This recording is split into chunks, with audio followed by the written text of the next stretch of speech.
अस्सलाम वालेकुम जी, मेरा नाम अबू बकर है। उम्मीद मल्टीमीडिया चैनल के प्लेटफॉर्म से आपको खुश आमदीद कहते हैं। आज हम फिज़िक्स से रिलेटेड जो है चैप्टर 5 में टॉपिक जो हम पढ़ने जा रहे हैं उसका नाम है जी ग्रेविटेशनल फील्ड। ग्रेविटेशनल फील्ड से मुराद फोर्स ऑफ अट्रैक्शन है। फोर्स ऑफ अट्रैक्शन जब भी हम इस बात का जिक्र करते हैं उससे मुराद जो है वो ज़मीन की कशिश है, ज़मीन की जो पकड़ है वो जो किसी भी ऑब्जेक्ट पर होती है और वो टुवर्ड्स देयर सेंटर होती है। This is the due to the pull of the gravitational pull. इसे ग्रेविटेशनल कशिश भी कहते हैं, ग्रेविटेशनल खिंचाव भी कहते हैं।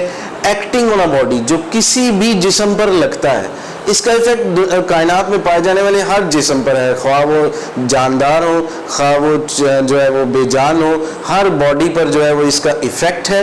ठीक है, इसकी एक्सप्लेनेशन में आते हैं। मिसाल के तौर पर आपके पास एक बॉडी ए है और एक बॉडी जो है वो है बी है। कंसीडर करते हैं दो बॉडीज़ हैं, एक का नाम ए है और एक का नाम बी है। एक का मास जो है 1 है और दूसरे का मास जो है वो m2 है। वो सेपरेटली भी है और उनके दरमियान जो है वो डिस्टेंस d है। यानी इससे मुराद ये है कि दोनों दूर दूर पड़े हैं और दोनों के दरमियान कुछ ना कुछ फासला है। दूर दूर पड़े होने की वजह से भी वो कहीं पे भी पड़ी है कायनात में, तो उन पर वो ग्रेविटी के अंदर मौजूद है, तो उन पर फोर्स ऑफ अट्रैक्शन अमल कर रही है। अब वो फोर्स ऑफ अट्रैक्शन अमल कर रही है तो हम उसको इस फार्मूले से निकाल सकते हैं। F is equal to capital G M, यानी कैपिटल G से मुराद जो है वो whole gravity of the earth. इसकी वैल्यू जो होती है वो 6.673 होती है और वो 6.673 मल्टीप्लाई बाय 10 की पावर -11 न्यूटन मीटर पर केजी, ये जो है वो इसकी वैल्यू होती है। कैपिटल G से मुराद ये है कि gravity of the whole earth, पूरी ज़मीन की ग्रेविटी। स्मॉल m से मुराद ये है कि ये एक बॉडी का मैस, और कैपिटल ME से मुराद ये है कि होल जो है वो कायनात में पाए जाने वाली तमाम जो अर्थ का मैस। ठीक है, और R से मुराद रेडियस है, यानी दोनों के दरमियान फासला। ठीक है, उसको रेडियस बोलते हैं। अब ये कितनी फोर्स जो है वो अमल करती है, तो न्यूटन यही कहता था कि ये जो फोर्स है per unit mass is called the gravitational field strength. किसी भी बॉडी पर जितनी भी फोर्स लगती है वो उसके पर यूनिट मास के लिहाज से उसकी फील्ड स्ट्रेंथ कहलाती है कि कितनी उस पर फील्ड स्ट्रेंथ अमल कर रही है। अब किसी भी बॉडी पर कितनी फोर्स अमल कर रही है जब वो अर्थ के नज़दीक है, वो है जी 10 न्यूटन पर केजी।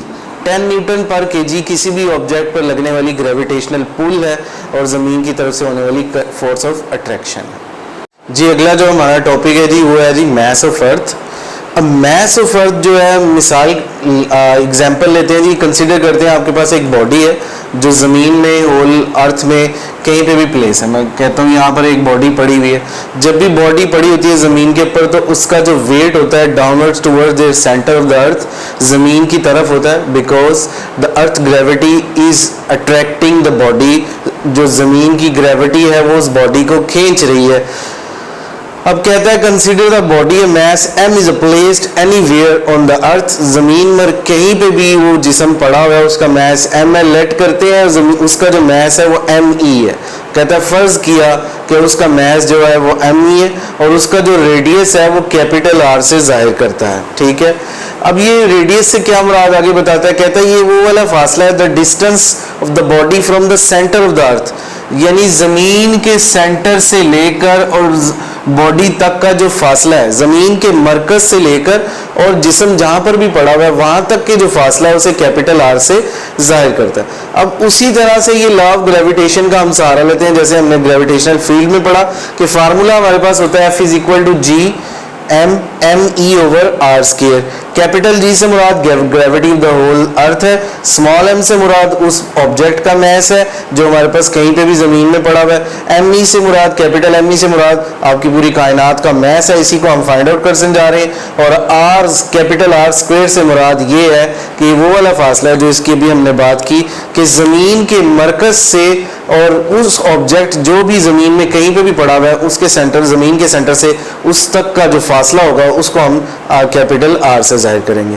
अब बाज़ हम फोर्स और वेट को इक्वल करते हैं। उसकी वजह ये है कि दोनों के यूनिट सेम है।